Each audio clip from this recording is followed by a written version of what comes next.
یہ class matric کا سندھی کا چیپٹر ہے حجت الوداع والو خطبہ.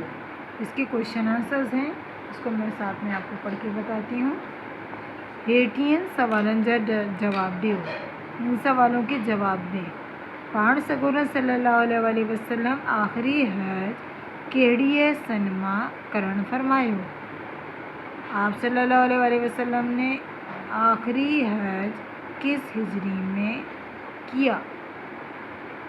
پان سگورن صلی اللہ علیہ وسلم آخری حج، آپ صلی اللہ علیہ وسلم نے آخری حج ہجری 10 سال جے یعنی 10 ہجری کے ذی الحج مہینے میں کرم فرمایو کیا. ہن حج کے حجت الوداع چھو تو چیو ونجے. اس حج کو حجت الوداع کیوں کہا جاتا ہے؟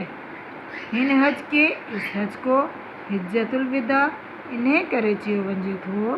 حجت الوداع اس لیے کہا جاتا ہے تاکہ یہ حج پان سگورن صلی اللہ علیہ وسلم جی عمر مبارک جو آپ صلی اللہ علیہ وسلم کی عمر مبارک کا آخری حج ہو، آخری حج تھا.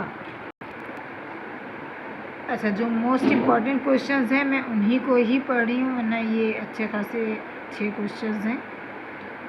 اچھا، پھر ہے نبی کریم صلی اللہ علیہ وسلم جن زالن بارن یتیمن اے مسکینن واسطے آپ صلی اللہ علیہ وسلم نے عورتوں، بچوں، یتیموں اور مسکینوں کے لیے کیڑیوں نصیحتوں کرن فرمایوں.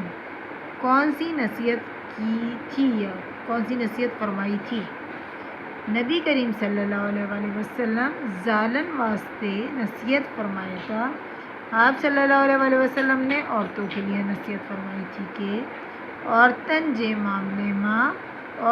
معاملے میں خداوند تعالیٰ خان اللہ تعالیٰ سے ڈجندہ رہو، ڈرتے رہو. عورتن سا عدل آہیں سندن حقن جی حرمت جو تاکید فرمایاؤں. عورتوں کے ساتھ عدل اور ان کے حقوق کی حرمت کی تاکید کی، یعنی ان کے جو حق ہیں ان کو ادا کیے جائیں. حجت الوداع والے خطبے جی پچھاڑی ماں. حجت الوداع والے خطبے کے آخر میں پان سگورن آپ صلی اللہ علیہ وسلم چھا جی تاکید فرمایاؤں. آپ نے کس بات کی تاکید فرمائی؟ حجت الوداع والے خطبے جی پچھاڑی ماں.